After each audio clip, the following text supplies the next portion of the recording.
Hello, welcome back. Today it's all about monsters. More monster lore, more monster workshop stuff.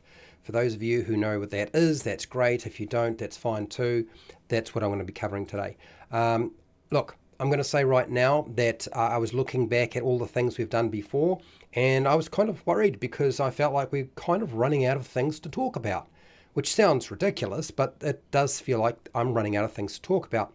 So I'm going to talk about duzldaug, okay, the duzldaug monster, but I've got a special presentation after that, which is about monster mathematics. For those of you who wanted me to talk about monster mathematics, I'm going to do that. I will talk about monster mathematics. I'm going to put up a poll. Feel free to take part in that poll if you want to. If you don't, that's fine too. Take part in the chat. Hello, Fred Huber. How's it going?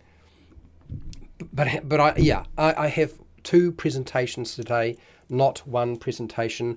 I'm going to try to record these so I can cut them down. So my suggestion is take part in the poll, see how you feel about it, make some comments, and just remember, once I finish the first presentation on the duzldaug, okay, I'm going into monster mathematics as well. So I'm doing two presentations, not one presentation. I know it's not obvious from the title. Okay, I've said enough. Let's just get it done, shall we? That's why you're here in the first place.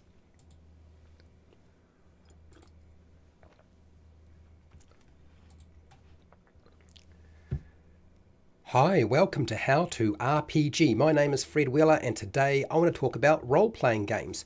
And we're talking about the duzldaug monster lore. It is a Dungeons & Dragons 5e compatible monster. Okay, it's something you can use in your game if you're playing that version of the game. If you don't have that version of the game, it doesn't matter because it's all right. You can still use something else. So what do we have on the duzldaug for you today? The duzldaug is a slimy predator with an amoeba-like form. Patches of its hide look mangy. There are ropey bulges pulsating under the skin, and strands of ghoulish green drool coat the inside of its mouth.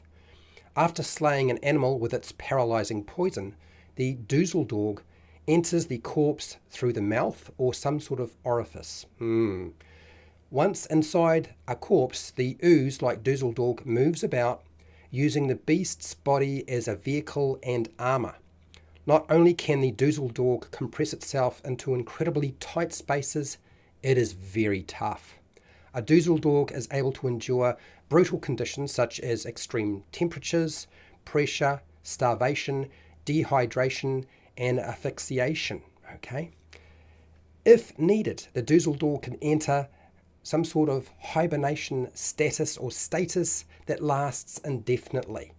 The duzldaug can spit a powerful toxin a short distance that will paralyze any living creature.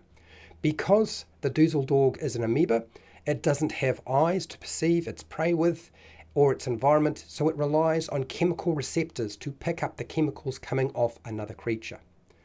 A pseudopod can be launched from the duzldaug's body to batter, poison, and grapple its victim.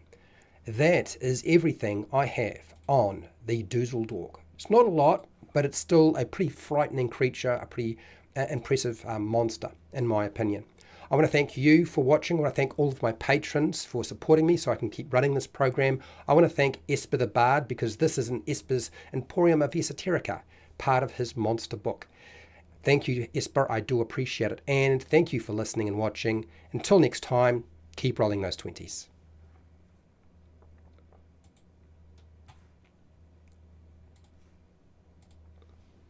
Okay. All right. So just give me a second just to drink some water, catch my breath, change my perspective just a little bit and the view that I'm looking at, and move on. I don't like talking about monster stat block mathematics, primarily because I feel like it is kind of the most boring aspect of designing your own monsters in the first place. For those of you who are hoping I'm talking specifically about Dungeons & Dragons 5e, not really, but I suppose you could say that is the thing I'm most familiar with right this very second. So I have 9 points that I want to cover. I'm going to go over, I'm going to do the presentation so I get all of the things in my head that I've written down clearly out to you. And then I'm going to spend a bit of time open the window and the door, get rid of the hat, and sort of open up this discussion a little bit about monster mathematics and how that might work in your game, because honestly, it's a very complicated process. It's not simple. So I think I'm just about ready to do this. Make sure I have all my notes here, and hopefully, yes, that's what I want to do. Okay.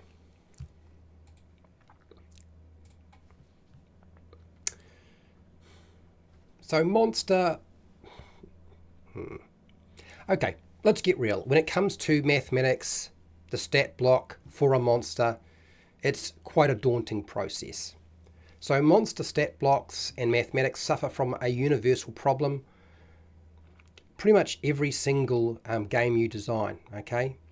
All the elements that are involved in that, they can't be balanced. And they're not very good as a player difficulty yardstick for any tabletop role-playing game. No matter how you look at it, statistics, mathematics, they're just not a good yardstick. They might be a good yardstick if everything was in a perfect world, but you do not have that. The only thing with a monster stat block or the mathematics behind your monster that can be partially controlled and consistent are the numerical numbers. For example, things like an attack bonus or average damage output or hit points or health points, maybe your defense scores or armor class, proficiency bonuses, level bonuses, and saving throw bonuses. But even if you use a scaled table or a chart with numerical monster stats, you have to determine the monster's overall difficulty first. If you do not determine the monster's overall difficulty first, you run into a whole lot of additional problems as you're constantly readjusting. And so once you pick that difficulty on that table or chart, you have to stick with it, because any large, in fact even small adjustments to the monster's maths can have a huge effect. As soon as you add something like a monster trait or a special ability, things that aren't necessarily going to affect the game mathematically and have much broader aspect and application to your monster stat block, there's no way to accurately calculate the effect of that monster's special ability or trait on the difficulty for the players at the table. So something like monster immunities, resistances, and vulnerabilities that do have a numerical aspect and affect something like health or hit points, they get applied sporadically to different combat situations. You can't factor them in accurately because a monster's immunities, resistances, and vulnerabilities may not always apply in every single situation. When monsters have a condition immunity or a condition resistance or a condition vulnerability, it gets impossible to determine the outcome on a monster's difficulty in different combat encounters, situations, and games. You can't even reuse an existing monster stat block for your homebrew creatures unless all of the stat block mathematics in a monster book are consistent and you don't have to change anything. Of course, that still doesn't solve the problem of all of those monster immunities, resistances, vulnerabilities, all the traits they have, and all the special abilities. So there's an awful lot going on here, unfortunately. And then, of course, on top of that, monster level, creature difficulty, challenge rating, they give a game master or a dungeon master the impression that the monster stat block system, they are accurate. And if they're not accurate, they are a general guide. When in fact, too many factors come into play that undermine all of those assumptions. Because a group of players, their skill level, whatever group it is, will vary. Their skill level will vary. And you're using randomized dice to determine the outcome of attack rolls, damage output, different conditions, all that sort of stuff, whether something will come into play, spells. So the monster stat block mathematics in your game becomes completely irrelevant. It's irrelevant. It's no longer relevant to your gameplay. So why do we even have that sort of thing going on? Like, how do you solve that problem? You know, older versions of Dungeons and Dragons solved that problem by simply making a monster stat block. They never attached a difficulty level to them. There's nothing around creature difficulty, nothing around monster level, and nothing around challenge rating. There was not a yardstick. You just picked the monster that you thought was going to be appropriate for the situation, and you did the best you could. It was more art, and there was less of a belief that we could do this as a science, because monster stat block mathematics is not a science. It really isn't. Okay. I'm going to jump into chat and see what people have to say. I'm going to open the doors. Honestly, I want to open the doors and give myself a bit of room to breathe. I'm actually kind of struggling right now. So even though I'm about to change the scene and you're going to say, see, taking a break, I'll be back. I will literally be back in less than a minute. It won't take me long to do this. Okay, so don't run away. I will actually talk more about monster maths in a second and more about the monster workshop stuff that I want to discuss today. Just give me a sec.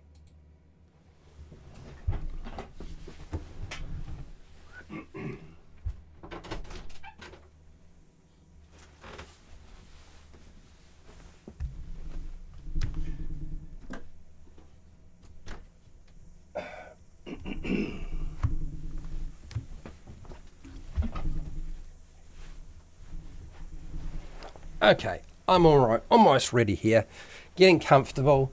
Let's have a natter. Let's have a chat about monster mathematics and monster stats. Let's get the brain churning for those of you who are probably just listening rather than watching. Let's give you something to work with, and I might just grab this.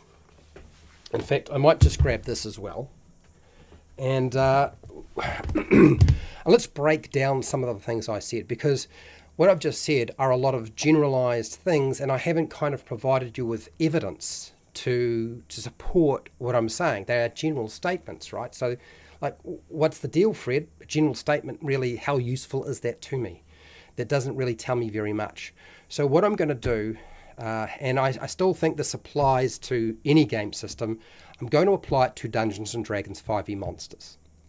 Okay, I'm going to apply it to Dungeons & Dragons 5e monsters because that's what I've got in front of me. I know that's what a lot of you are using.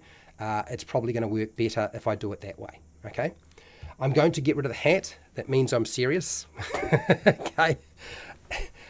Right, Fred Hubert is a patron. Thank you for being here, Fred. And interesting. I know I'm going to say a whole bunch of stuff that people will just freak out and they just won't agree.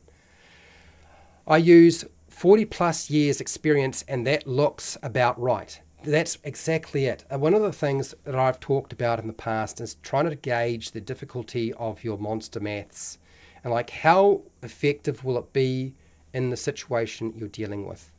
And one of the little stories and guides that I've put forward in the past, whether you agree with it or not, you know, this is what I tend to do. I stop considering mathematics of a monster. So to understand my degree, my bachelor's degree is in psychology, philosophy, and statistical mathematics. Now, I wouldn't say that I am brilliant at statistical mathematics, but I did a degree in it. Okay, I had a it was dual, so it was psychology and mathematics. I can tell you now that I found the science of mathematics, experimental setups, and all that sort of stuff quite complicated and difficult. But I do know something about it.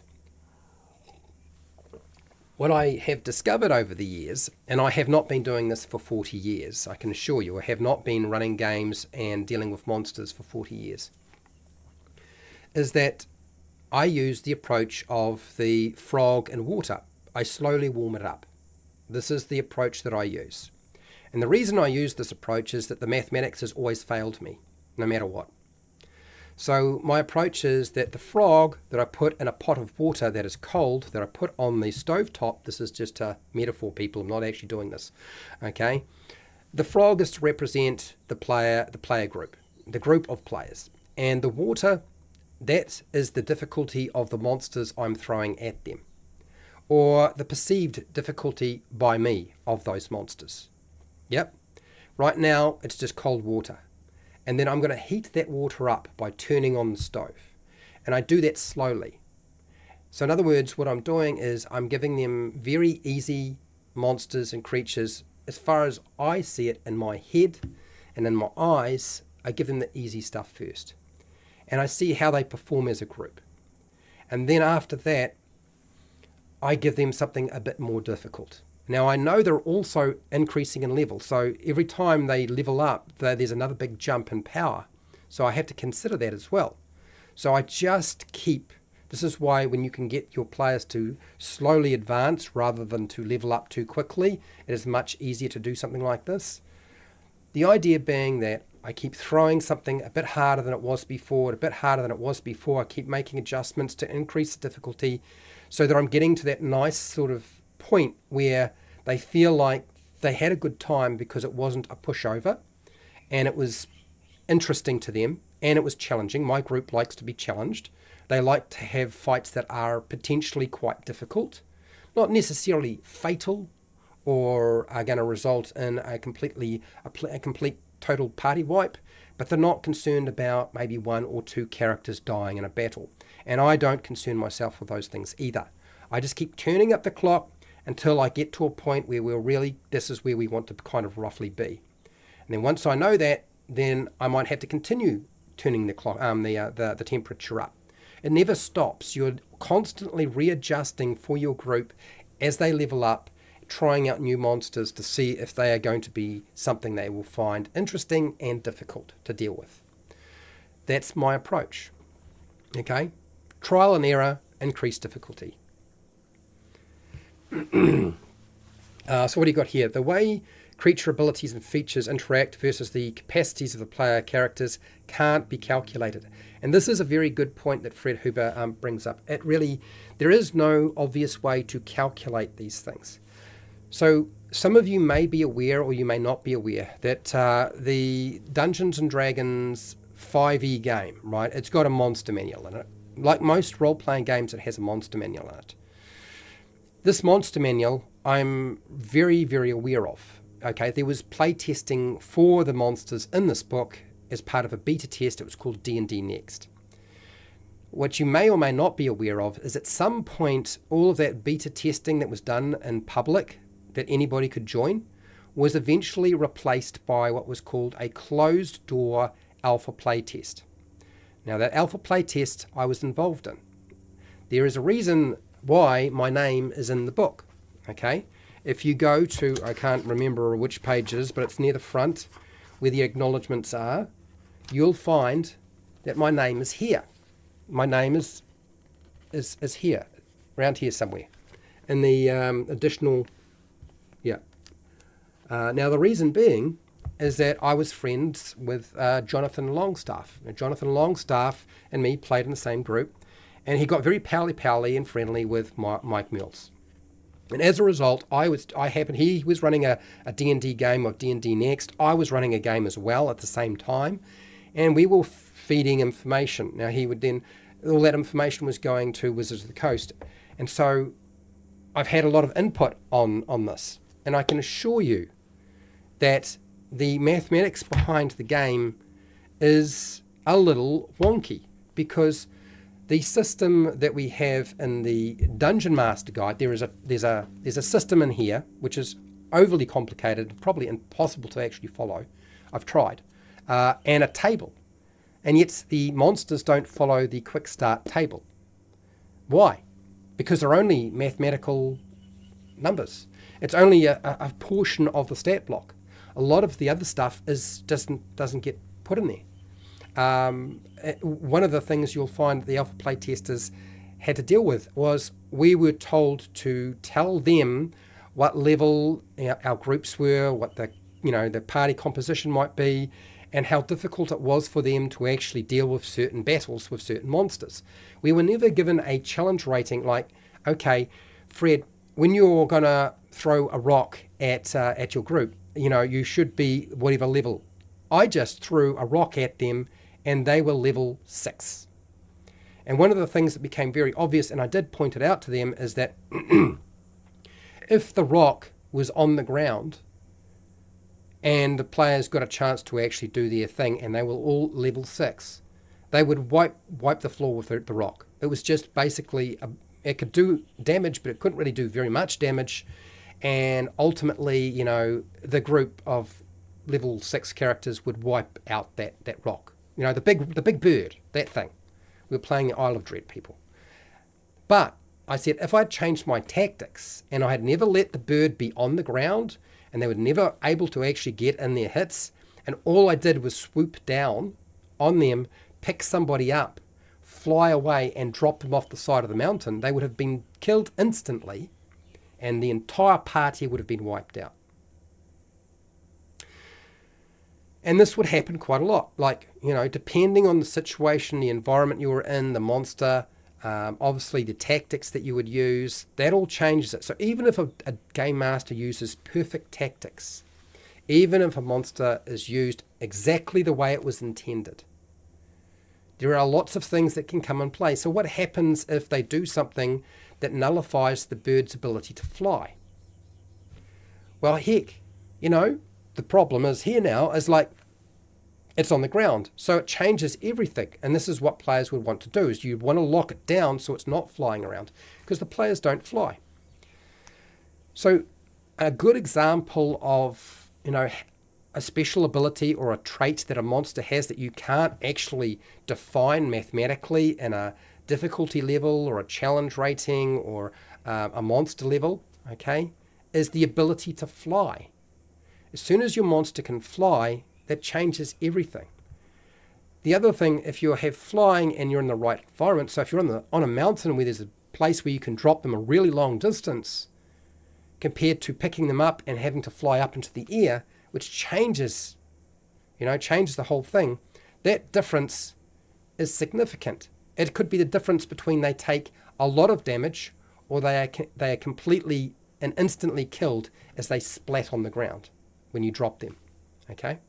So that's another factor. Then things like invisibility, like defining the effect of invisibility, will essentially now, whatever the monster's doing and how you rule, I mean, how a game master rules the use of invisibility in your game makes a big difference too.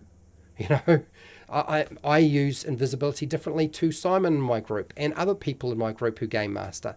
So that changes everything. Having invisibility is a huge advantage, just like flying. But how much of an effect is it? Truthfully, do you know what I mean? My rock picks players up, fly high and drop them.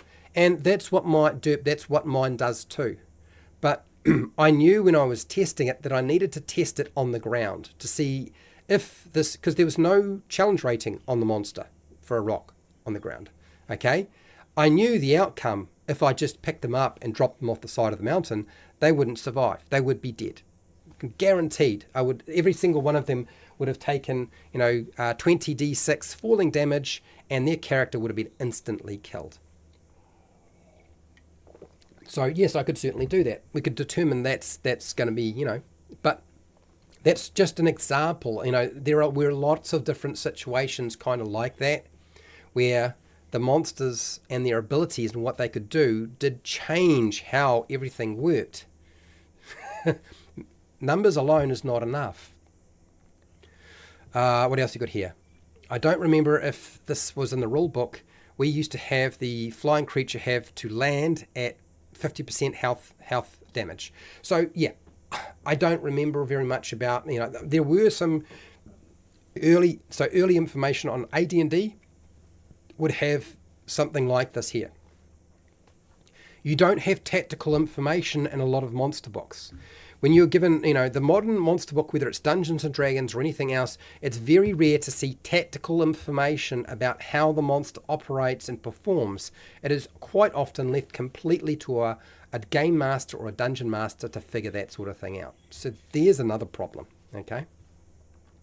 If they are lucky, I'll take a horse and they can run. Right, so you take the horse, they get the message, they run away before they get picked up. I get it, yes. So I'm going to just drop in another thing. I still want to talk about mathematics and some of the issues around this. I don't want to just talk about the fact that, and with invisibility, for example, if you can't hit the target, you can't do damage. But if the target that is invisible can hit you and stay invisible, even if it doesn't stay invisible, it's still got that first hit in. And, and that's a huge benefit. Like suddenly your monster is going to be hitting more often rather than less often, and your player characters are going to be hitting probably almost never, maybe a little bit, and that's it. They now have to use spells and area effect to actually hurt something that's invisible. It makes things significantly more difficult, particularly if they can continue to attack and cast spells while they're invisible. That is a huge benefit. So I just wanted to ask a question of you. What monster creation tools are we missing? So we've made quite a few things. So if you guys have got some ideas, particularly the patrons, Derp is also a patron. Hello Derp, how you doing? If you guys remember what I've put up onto Patreon and you can think of something that I need to include to help people create their monsters, let me know. Okay, so let's start talking a little bit about monster maths and some of the issues around monster maths and how that problem sort of gets more complicated when you look at it, no matter what it is. So depending on the system that you're using, okay, so if you're dealing with 5e, you have attack bonuses. Most games, tabletop role-playing games, if you're in a battle, have an attack bonus. So the first thing you need to understand is, like, how often do I want my monsters to, if I'm using probability, how often do I want them to hit? And how often do I want my players to hit the monsters? You need to be able to understand that balance. A lot of games, particularly something like Dungeons and Dragons 5e, it's balanced in such a way that it isn't balanced. The game is set up so that the players will hit more often than your monsters. So if we look at something like page 274 of the Dungeon Master Guide for D&D 5e, you'll notice that when you look at challenge rating 0, now when would a player see a challenge rating 0? Well, it can see it at any time, but the lowest level they could ever see it is level 1. And it says here saving throws should be something less than 13 or 13, equal to 13 or something less than that. That's fine. It says that it should do roughly how much damage per round? It should do 0 to 1. Okay, that's fine. So that's for level 1. Then you've got attack bonuses. So they say that your attack bonus should be something like a 3 or less. Yet most players in 5e have an attack bonus of at least 5. There might be the occasional person who has an attack bonus of 4, or maybe has an attack bonus of 6 if they can figure out how to push it high enough. That might be possible. They might have a 6, but that's probably about the best you're going to do. A challenge rating 0 monster is really not intended to be a combat monster in the first place. It is simply the bottom of the scale. So whatever scale you're using, like, are you including a scale that includes combatants that are meant to be fought, or combatants that are really just there to be fodder, should I say. It says the proficiency bonus for a challenge rating 0 is a +2. And armor class is going to be 13 or less. And hit points, how many hit points, how much life it has, is going to be 1 to 6. So as soon as you look at this scale and you try to apply it, now it doesn't matter what scale you're using for any system. The first thing you'll discover is as soon as you change the numbers that they recommend too much, it throws out the mathematics. So it means when you look at a table like this, you have to be able to guesstimate when you're creating your monster, the overall difficulty of your monster straight off the bat. That's what I was trying to say. And once you select your difficulty for your monster, you have to stick with it, no matter what. Everything else has to be built around that. So if I decide, okay, my monster isn't going to be challenge rating 0 or whatever, I decide my challenge rating is challenge rating 1. So challenge rating 1 in 5e is supposedly supposed to be for a level 1 character. The higher you go up in levels, the less effective that monster will be, because it's just not going to be able to keep up with the players. Players progress at a different range and they have different aspects to them, okay? So that means that challenge rating 1, I can't really change the proficiency bonus. It has to stay a +2. That's what it says. It means the armor class is a 13. I can't really, and I've always found this to be the case, I can't really change that number of 13 for the armor class too much. If I move it by 2 points, either up or down, then the whole challenge rating shifts based on the guidance that you get in this book. And this tends to apply to anything because the scale is so tight. It is not very broad, and if you make it too broad, then it's not very accurate. So you have your scale does actually have to be quite tight. So that means that when I look at a challenge rating 1 monster, and I see armor class is 13, I can make the armor class 13, and that's probably going to work. And I could adjust it by 1 and make it maybe a 12 or a 14, and that's not too bad. We're all right. But if I make any bigger changes than that, there's a problem. Okay? Because as soon as it moves, it changes everything. Now, what are you changing? Are you changing its attack ability or its defensive abilities? This doesn't even take into consideration special abilities and traits.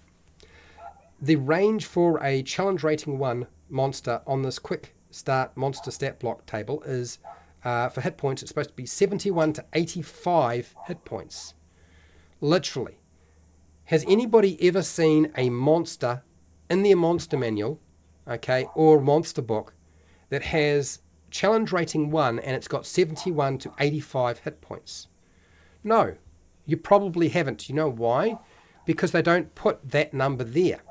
That number is supposedly the maximum value of the hit points for that monster. What they do is they make the monsters a little bit easier. Now, that they're doing that for 5e, maybe they're not doing that for Pathfinder, maybe they're not doing that for D&D 4e or 3.5 or Call of Cthulhu or whatever the heck you're playing, okay? But the reality is that if you've already determined that this is kind of how many hit points it needs to have, and you've gone to the average rather than taking the maximum, the top end, you've made your monster a little bit more unbalanced. You've made it easier for the players to take out. 71 to 85. I bet you, if you look in the monster manual and you look for a challenge rating monster that's level 1, and you try to figure out, okay, did they actually build it based off this system? Did they use that table? And the chances are that they didn't use that table at all, that they're using a different mathematical system. This is one of the things I discovered during the alpha playtest, is that whatever maths they were using, it was not clear what that maths was. I don't even think it was necessarily that consistent because there were too many things at play. There were too many things involved. So the bugbear on page 33, here it is. So this is listed as a challenge rating 1 bugbear monster that you could find. How many hit points does it have? It has 27 hit points. That is supposed to be the average hit points to keep it alive, to keep it in the battle long enough for the players to be able to do something and have a good time. Okay? And that's what we're trying to achieve. We're trying to have them have a good time. Now, if you look beside that in the brackets for the bugbear, it says in brackets 5d8, so that's 5 8-sided dice plus 5. So what does 5d8 plus 5 come to? Because that is the maximum hit points for that monster, as listed in the monster manual for 5e. Well, 5 times 8 is, well, that's 40, isn't it? And then I add another 5 because of the plus 5, it's 45. So the maximum hit points for the bugbear is 45 hit points. Yet the table itself says the range should be 71 to 85. So even if I push it to its maximum hit points out of that stat block, it doesn't fit the table or chart. This is one of the problems with monster books, and particularly 5e Monster Manual, is that the mathematical side of things is not kept consistent because, of course, it's got other things, so they change it. But if you change it, you change everything. It changes too much. Now you have a monster that will do something, but it won't stay in the fight for very long. It may not even last one round. It may be dead well before that. Literally, the maximum hit points for a bugbear in the monster manual for 5e is half what it really should be at its maximum hit points. So you see the problem. The adjustment and change is too great. It has fallen out of the realm of being a challenge 1 monster. It is now essentially somewhere below 1. No matter what else you do with it, just because of the timer. Hit points, health points are just a timer about how long the monster will stay in the battle. There's just one example of where problems can lie with regard to hit points and health points. So Derp, you have just mentioned, I like a document called The Monsters Know What They're Doing. So the book, The Monsters Know What They're Doing, is a really good book. It's very, very useful to you. I highly recommend it. He has a website. Okay, if you just type in The Monsters Know What They're Doing, you'll find the website. He's turned it into a book. He's got a website. Yes, there is a document. It's a PDF. You can download it. I think you do have to pay for it, though, if you're going to get the PDF of everything connected. And, of course, the book costs money. But he's done a lot of work in terms of giving you monster tactics to help you figure out how to deal with these monsters, how they would work in your game. All around monsters for Dungeons & Dragons 5e. So thank you for mentioning that. I have mentioned it in the past. I just haven't mentioned it recently. So, Fred, what have you got here? I learned by how to run a dragon flyby watching a cat play with a bird, plucking its feathers while it's alive. And that sounds awful and horrible, but it's very true. The reality is you have to learn how to use these monsters, and you need to practice with them. You can't be expected to be able to present a monster to the players until you know how it works and what the designers have done with the monster. That's asking an awful lot from somebody, frankly, to be able to do the maths, check them to see what's going on, and discover whether they have downplayed your monster. So Fred Huber said we should have skin, hair, eyes, talons, colour. Okay, interesting. Uses for internal and external organs. Interesting. So this is really monster hunting, cutting them up into bits. That's an interesting concept. I like the idea. Keep the ideas coming. What monster creation tools are we missing? Let's go back to the monster manual for D&D 5e and talk more about not so much hit points, but armor class. So if hit points and health points determine how long a monster stays in the battle, armor class and defense scores, whether that's will defense, okay, fortitude defense, reflex defense, or some other thing, body defense, whatever you want to call it, that will determine whether you get hit if you're using a 2-hit system. If you have a system where you always hit but all you're doing is reducing hit points, or you don't, it's not so much you hit, but you're wearing them down, because hit points and health points are not just meat, they are luck, they are skill, they are fatigue. You're fatiguing somebody. They're getting more and more fatigued over time. So you could see it that way, but in terms of that, but let's think about an armor class or defense, and you are trying to hit that defense or armor class. That determines how often you will get hit, and then we have another step, which is how much damage you do. We won't go to the damage just yet. Let's deal with the attack. The attack against armor class or defense. So that becomes really important, that number. Now, in D&D 5e, apparently it's supposed to be a bound accuracy system. What that essentially means is that with a bound accuracy system, the monster's armor class or defenses, the numbers and values for that do not change. Okay, no matter how high a level your player character is, the monster defense never changes. Now, you'll discover that a lot of role-playing games don't do this. They have a scaling system. So there are certain monsters that are suited and they can be scaled. D&D 5e doesn't do this. Dungeons & Dragons 4e attempted to do this. I would not say successfully. Okay, it certainly attempted. I wouldn't say it was successful for those of you who are playing D&D 4e. Okay, so what happens when we start looking at a monster who, say, is challenge rating, let's pick challenge rating 2. And challenge rating 2, the armor class for a challenge rating 1 monster is 13. And then for a challenge rating 2 monster is 13 again. And then challenge rating 3 is 13 still. It hasn't changed. Yet the armor class of your players will certainly vary from level 1 to level 3 quite quickly. When we get to level 4, it does go up by 1. Is that to indicate that they might have increased their dexterity so that they can have a higher armor class when they're wearing their armor? Possibly. So would that mean that there is a jump again at level 8? Possibly. It looks like that kind of is what's going on here. But players can get access to more armor. So unless you as a game master give your monsters armor and different and better armor as they progress, your players get higher and higher and stronger, they can't keep up. You will get to a point where the only time you hit your target, they don't hit the target is when they roll a 1 or a 2. This happens at high level, for example. So let's find a monster that's challenge rating 2 in the monster manual for D&D 4e. 5e, not 4e. I'm jumping back and forth with different versions of the game. It's not going to help you very much if I get confused. So I'm trying not to get confused. Let's pick a monster that has got a fairly low challenge rating, but not too low. So let's look at something like the Ghast. So the Ghast is a challenge rating 2 monster. It is page 148.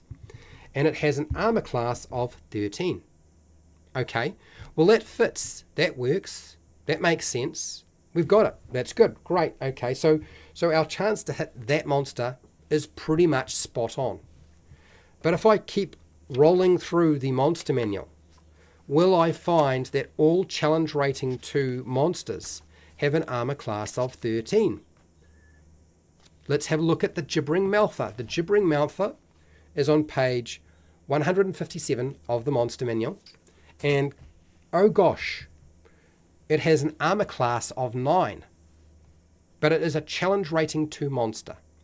Now you might say, but Fred, that is because of the special ability that it has. I get it. But the problem is you have changed the actual difficulty to hit the target by so much. It's not just one value that you've moved it by. You have moved that value by 4. And small adjustments in a bound accuracy system have a huge effect. When you increase your armor, okay, and you get a small benefit, it's a huge effect. When you decrease your armor value, okay, your armor class by a little bit, because you can't keep up with what you're fighting, it has a huge effect. So that essentially means with something like a Gibbering Mouther that has an armor class of 9, and your characters are playing, say, level 2, what's the likelihood that they're going to hit that? Well, they're probably going to have at least a +5 to hit that monster, correct? If they're just making a more normal attack. So they only need a 4 on the dice or higher. So that's somewhere more than a 75% chance of hitting the target, which means if they hit the target, they do damage, which means the monster doesn't stay in the battle for as long. So this is one of the problems with the monster manual for Dungeons & Dragons 4e. And unfortunately, I have noticed that this carries on to Kobold Press with their Creature Codex, the Tome of Beasts. Not quite as bad, the first one. It's not quite as bad, but people complain about it being too difficult and too hard and not matching the original monster manual. But the original monster manual for 5e is not a good monster book. You could say that previous version, there have been other publications that have come out, like Volo's Guide to Monsters and something like Monsters of the Multiverse, and say that's fixed that. No, it hasn't. I've checked, I've looked. It doesn't fix that. So when you're using a chance to hit and you move the dial too much, you actually push it into another thing. You've essentially taken the Gibbering Mouther that was supposed to be a challenge rating 2 monster, and you've forced it down below challenge rating 0, ultimately in the end. Because you might be saying, well, but Fred, you haven't taken into consideration hit points. The hit points for a Gibbering Mouther are 67. That's the average. That is less than the apparently maximum hit points you can put into a challenge rating 1 monster. Okay? If I take the number that is in the brackets for the Gibbering Mouther, 9 times a d8. So what is that? What is that? That is 80, take away 8. That's 72. 72 hit points. Then there's a +2 beside it. So 72 plus 27. 72 plus 27, That is 92, 98. 98 hit points. And I look at my challenge rating 2 table in the Dungeon Master Guide, and it says the maximum I should have is about 100 or 86 to 100. Okay. It's within the realm. So here's the thing. If I'm going to decrease the defense of my monster, the armor class of my monster, its basic defenses, why did I not push the hit points up? Because now it's going to get hit more often. It's only got you've only left it with the hit points and the timer that is expected for a challenge rating 2 monster. So you haven't adjusted that. This is why and where I say that you have to really be careful with monster numerical values and adjusting things too much, because it doesn't work. They didn't do that with this monster. They didn't do anything like that. You could say, well, but Fred, the gibbering feature and the aberrant ground feature, that's what's compensating for it. You could say that, the prone condition, it can't be knocked prone. How often does getting knocked prone come up? It doesn't come up very often. So this is a poorly constructed monster. The gibbering feature itself, the DC for it, the chance that it will actually affect you in some way. This is a challenge rating 2 monster, and they've set the saving throw DC at 10. Literally, they've written down 10. The aberrant ground is 10. And yet, for this monster, if you look at this quick start monster stat block builder thing, they say that it should be at least a 13. At least a 13. Your players are probably going to have a saving throw that's equivalent for their primary ability of 13. So they haven't adjusted any of that sort of stuff. What they've done is made one factor very, very low. So what it kind of begs the question is, how useful is your monster level, your difficulty level for a monster, your challenge rating, if numerically it's not following this pattern? Because the other things aren't really compensating enough for them.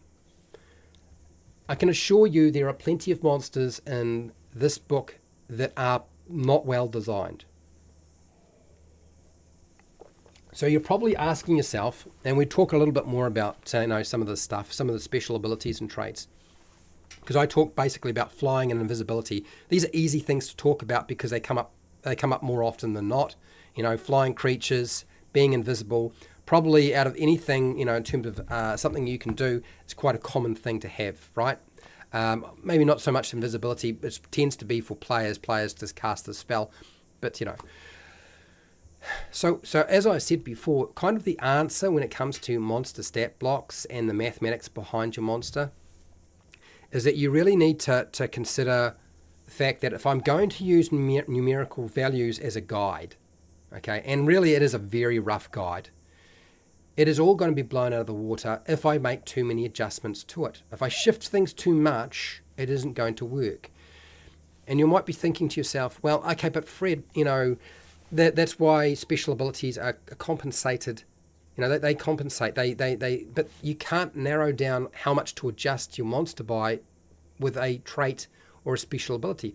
I would say to you that a monster trait that's always in effect is probably more useful and more powerful than a special ability that uses up your action.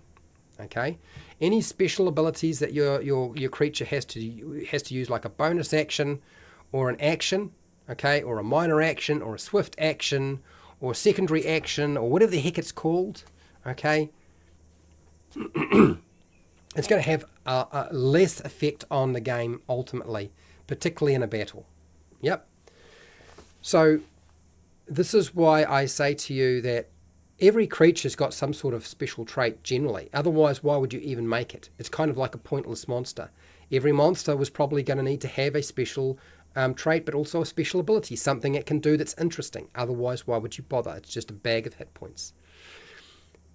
So that is not a really good indicator. Giving them the special abilities and saying you can't numerically lock this stuff down. It's not feasible. Okay, I can assure you there was no guidance from us given to say this particular special ability, Fred, is rated at this level. So you need to take this into consideration with the monster math. They weren't asking those sorts of questions. Yep. And this happens a lot. I can tell you now that neither Pathfinder or versions of D&D have ever been able to solve that problem. This is why older versions of Dungeons & Dragons just have a monster stat block, but they don't tell you what level they should be used against a player character. They don't say, use this monster when the players get to this level. No, it's trial and error because there's too many things going on. Okay, there's no way to calculate that. My players usually want to dissect monsters and expect some usefulness from the pieces or parts. Yes, I believe you. So Fred Huber says here, creature defenses should be such that the PC's average hit or doing damage about half of their attacks. And I would say that's probably about right if you want the fight to be kind of on par. If you don't want the players to always be winning against your monsters, then that would make sense. Okay? If you're wanting your players to win more often, then of course it's not going to work if you're changing the probability of So I always find that if I have a monster and it's facing, in D&D 5e, for example, but if I've got a monster and my monster is hitting with a +5 against players that have a +5, it's a tough fight. It could go either way because you're rolling dice. And if the numbers and the action economy is sitting on par, then great. But this is another problem. Most monsters in Dungeons & Dragons 5e do not have bonus actions, yet players do have so many, and they get more options to use bonus actions as they progress. Okay? There are a lot more things they can do than the monsters can do. This is one of the problems with the bonus action system in D&D 5e. This is the problem. Same problem exists in other versions of D&D that have minor actions and swift actions, because often the monsters don't do things as a swift action or a bonus action. Now, this did come up occasionally in D&D 4e, but it almost never comes up in 5e, and 3.5 had some of that, but not that much. Not in comparison to the players. I would say maybe it wasn't quite as bad, but heck, it was a long time since I've played that game. I can assure you that has an impact on the whole process. If I send a monster against my players and their attack bonus is about a +5 to whatever they roll with a 20-sided dice or whatever dice you're using, and my monster has got an attack bonus that is less, then I hit less often.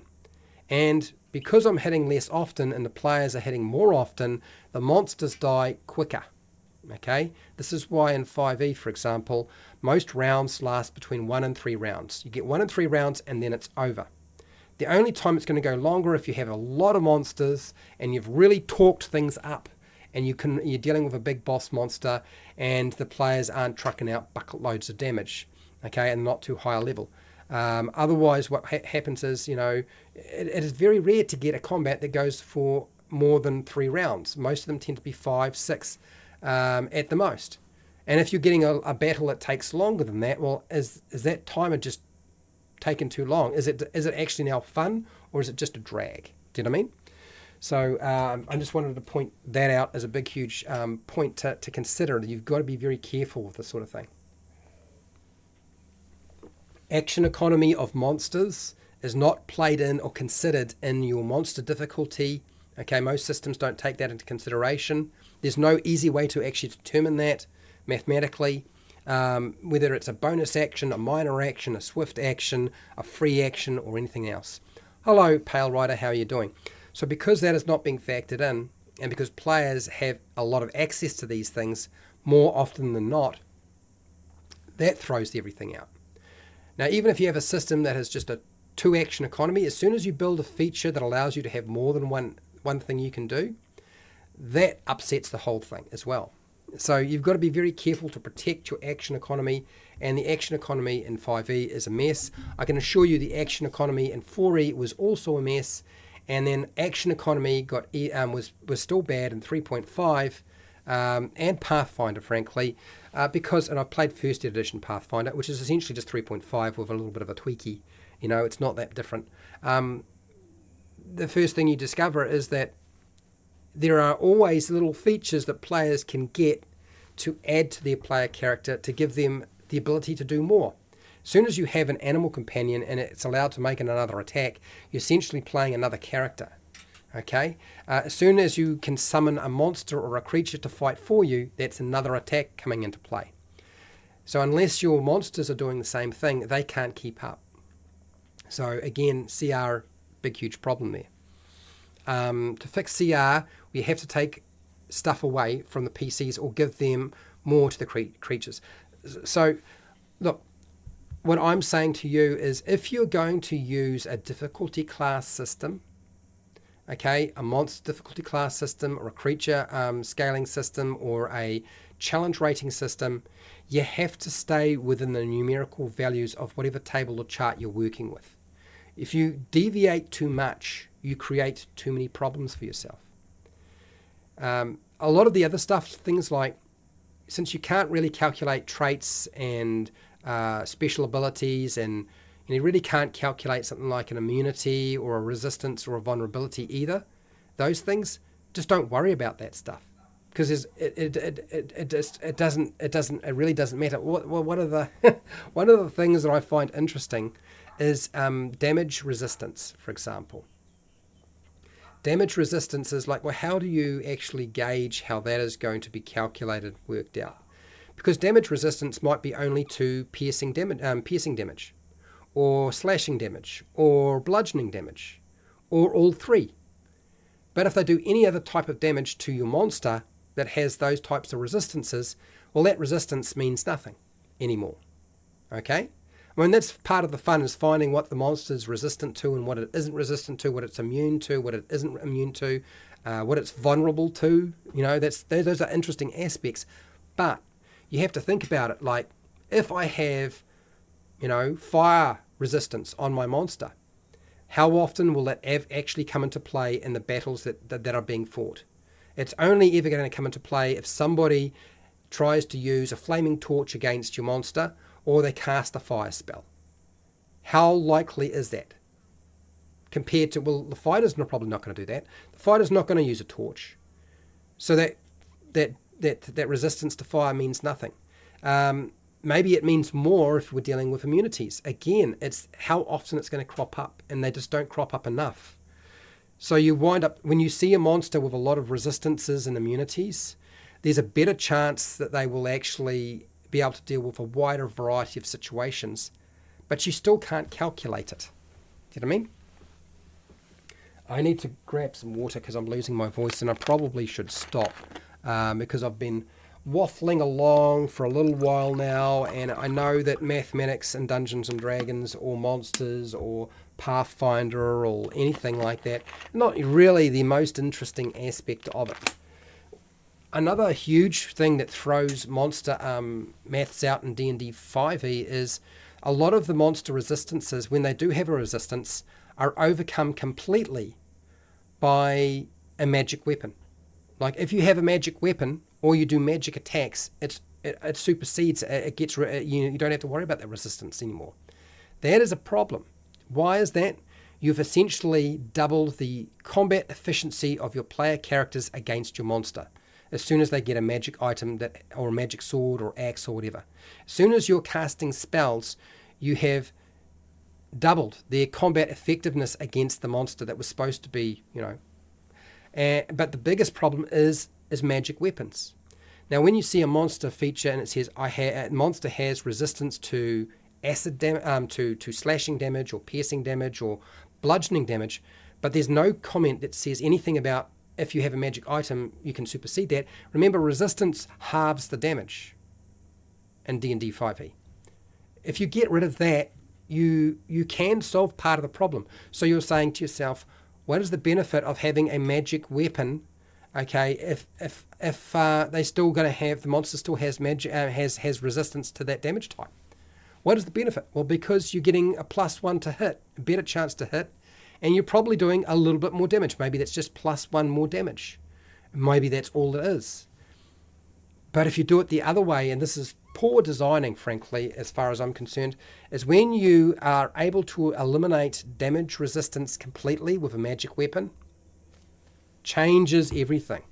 Suddenly, everybody is doing the maximum amount of damage on that creature. It can't stand up to this sort of punishment. Do you know what I mean? So I'm always a fan of rewrite it as magic weapons do not affect it whatsoever in terms of magic resistance. Now, magic immunity. So damage immunity is another thing. Damage immunity means you basically whatever damage type you're doing, it will not affect it at all, which is really hard to deal with as a player. I totally get that. Now, this is one time where it does make sense to say, if you have damage immunity but you have a magic weapon, you can affect the creature and reduce its hit points. But with damage resistance, it's best to leave it alone, in my opinion, for 5e. What else have you got here? So Fred Hooper, I have the big bad evil guy use the best items that are in the treasure hoard. You want a ring of 3 wishes. The BBEG is wearing it and using it. Okay. If it's resistant to something the PCs never use, the resistance is useless. And this is my point that Fred has just made that. I've been saying this. Like, if the monster is resistant to something but the players never use that damage type, then the resistance is completely useless to you. But it's also completely useless to you as soon as they get a magic weapon or the casting spells. But if the player characters are using that damage type, the effect is huge. It's massive. So there's such a huge disparity. How could you possibly compensate for that mathematically in a stat block? You couldn't. It just couldn't be done. Here we go. I saw a house rule that allowed you to damage a monster with normal weapons, but the regenerate the damage quickly only takes permanent damage from magical weapons. Well, that's an interesting way to deal with it.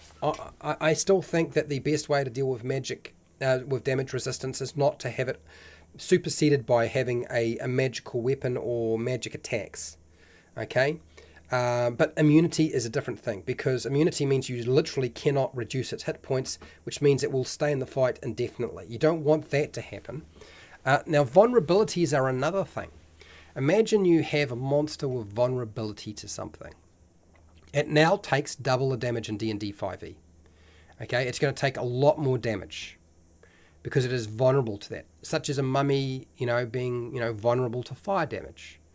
Heck, is the mummy actually vulnerable to fire damage in D&D 5e? It may be. I can't remember. But here's the thing.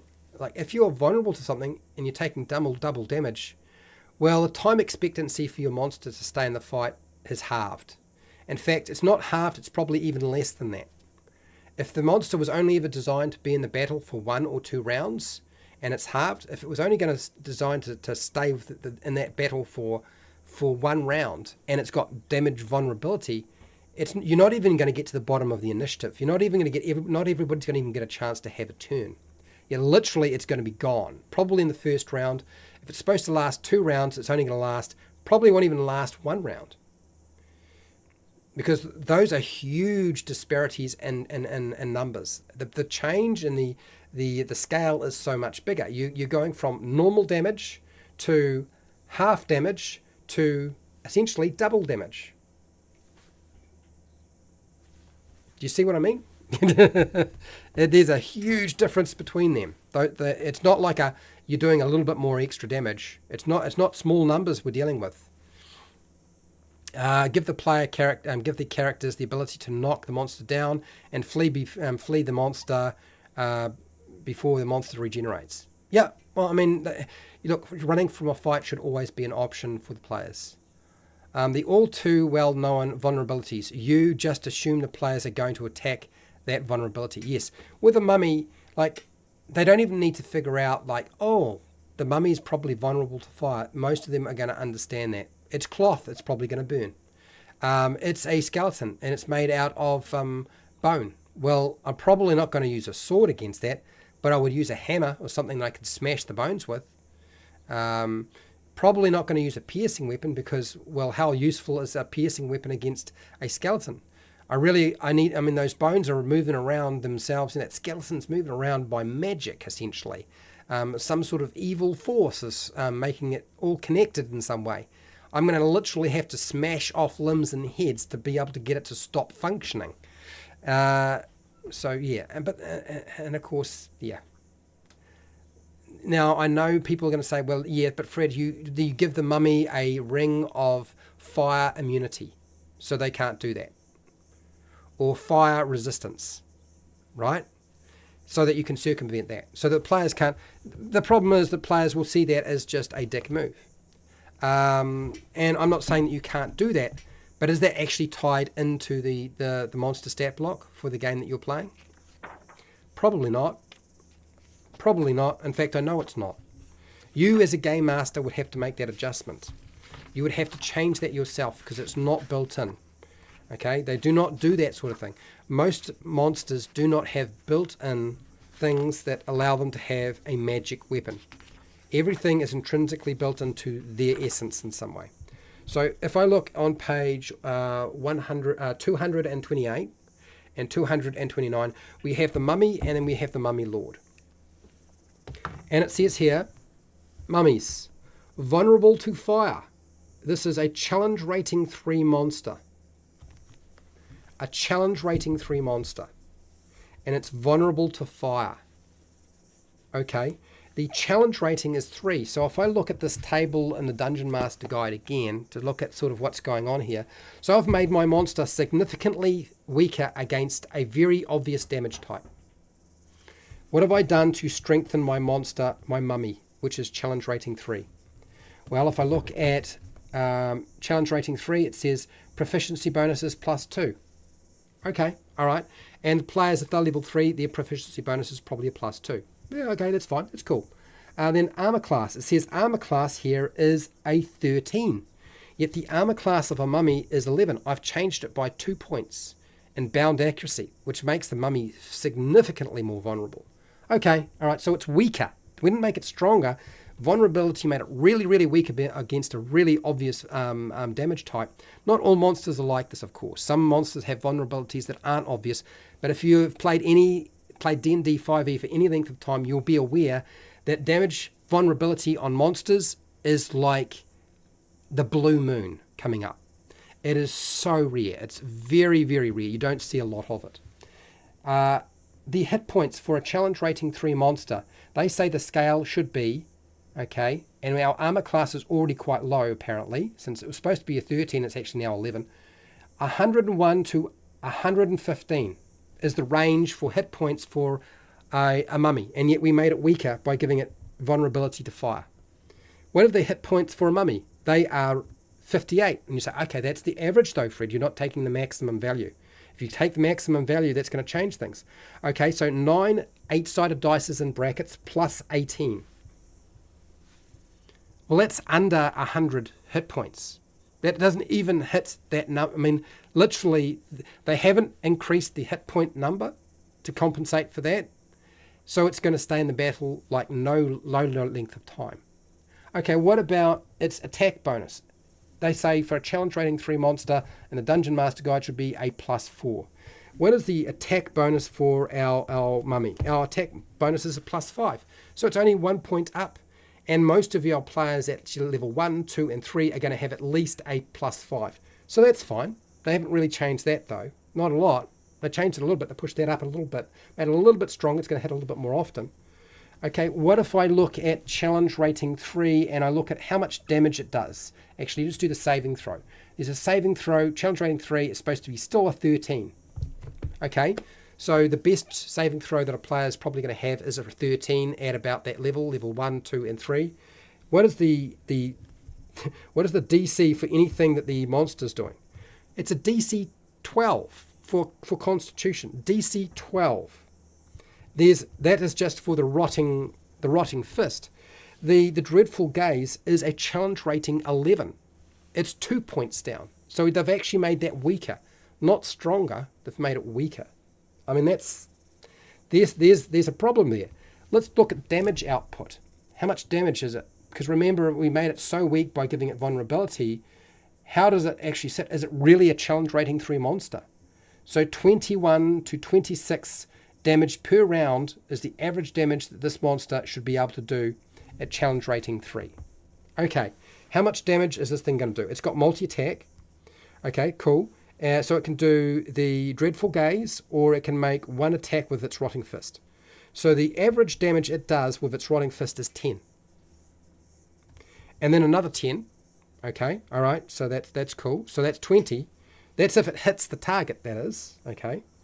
And then there's a lot more damage, okay, if we... So what they've done is they've kind of made like a glass cannon. The Dreadful Gaze, now this is only targeting one creature, okay? There is additional damage that you can do later on as the curse continues, and it's quite significant for sure. Dreadful Gaze, what does that actually do?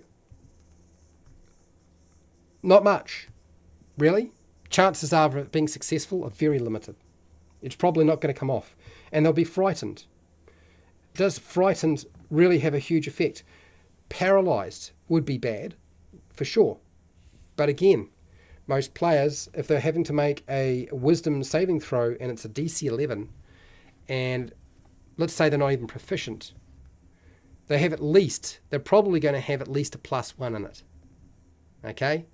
They're probably going to have at least a +1 because it's wisdom. It's around persuasion, not persuasion, perception. Perception's a very important thing to have. Wisdom is a very important thing to have. So there's a 50-50 chance of success. 50-50 chance of success. So its features and abilities kind of make it like a glass cannon. So the question is what happens if the players roll better initiative and the monster doesn't get to act and do anything? Well, it's already got a dex of like -1. That's the modifier. So it's probably going to be going last. So the players are going to kill that mummy before they even have it has a chance to do anything, burn it to the ground. And that's always what I've found has happened. It's literally happened every single time. I find the mummy in D&D 5e to be almost pointless as a monster to use. Unless you make major changes, it doesn't work. So what else we got here? Dragon Priest Mummy wrapped with dragon skin. Challenge rating 3 mummy were pretty scary in back meat. Yes, but they're not scary. They're definitely not scary in 5e. Undead in 5e are really badly designed. Yes, they are not. They're not well designed. They don't come across as being scary. They don't really have anything. They come across as being glass cannons, and in some cases they're not even cannons. They are like it's like a pinprick. You're going to get a pinprick. You're going to do so little damage. Zombies do this. Like they maybe do 4 points of damage if you're lucky. They very rarely hit, and you can hit them till the cows go home. Doesn't matter what level you are. Chances are you could close your eyes and still hit this thing. Literally. That's how bad it is. Okay? So vulnerability, now even if it's 5e we're dealing with, vulnerability in a game is really a huge game player, but again, you can't factor that into your monster. It really doesn't work very well. Now, is there anything else I wanted to say? I did want to point out too that the damage output for most monsters is just not high enough to deal with stuff. Like you'll find that the players are, particularly once they get past level 5 and D&D 5e, their damage output is so severe that the monsters simply can't keep up. And it's not so much this table and the Dungeon Master Guide that's the problem. It's the Monster Manual monsters, like literally. So, if we stuck to this table here mathematically, that would certainly help the situation. But really, design of monsters doesn't do that because they're trying to factor in things that they can't factor in. Anyway, I'm going to finish up this live stream here. I've been going on long enough. I think I've made my point. You have presented me with a couple of ideas for things we should definitely consider doing in the future. Have you made your own monster stat block for a tabletop role-playing game? Yes, 66%, no, 16%, incomplete 16%, just watching 0. 6 votes though. There's not a lot of people voting on that one. I think I want a mummy cat as an animal companion. Well, it's going to burn very quickly, isn't it? Very, very quickly. It won't last. Dear. Okay, so look, I'm hoping that people found this useful. I will be back next week. I think based off the feedback, it looks to me like we've got to try to come up with uses for using internal and external organs for a monster, which is an interesting concept. Could we come up with 100 different ideas? I feel like people have created systems like this in the past. I don't know how easy it is to make something that's generic and system agnostic, so I'll certainly have to think about this a lot more to be able to sort of come to you with something that's useful and to sort of get you to build the right thing, right? Even if I put in work into it, if you guys are involved in that, I've got to figure out how to prompt you in such a way so that it can be done effectively. And I don't know that I have figured that one out. But, Derp, appreciate the suggestions, and Fred Huber, I do appreciate your suggestions as well. It means we got something else. This does mean that the day is coming that when I do finish doing my monster lore on something from Esper's Emporium of Esoterica, we're going to start making monsters, right? We're going to start going back to making some homebrew monsters. I know a lot of you were enjoying that process, and I think we should continue doing that, and certainly it will. So I just want to say a huge thank you to everybody who's been watching and listening, taking part in the poll. I really do appreciate it. I want to thank all of my patrons who support me so I can keep doing this. I really do appreciate it. Without you, it's not possible. I really need to thank Esper the Bard, because without Esper, I really wouldn't have access to all the things that I need and permission to do Esper's Emporium of Esoterica, all the monsters that are sitting in there. And I don't really change his monsters that much. I just make slight adjustments and clean things up, make it easier for me to communicate it to you. Do you know what I mean? So, yeah, thank you, Esper. I do appreciate it. I want to thank those of you who are in the live chat who have been commenting. So, Fred Huber is a patron. Thank you for being here. Pale Rider, thanks for hanging out with us. Derp, who is also here and is a patron as well. It really makes a big difference if there are people in the chat commenting and giving feedback. It is useful. It really is. And look, wherever you are in the world, whether it be the morning, the afternoon, or the night, or the wee early morning, please look after yourself, your family, and your friends. Be nice to your neighbours. And hey, till next time, keep rolling those 20s.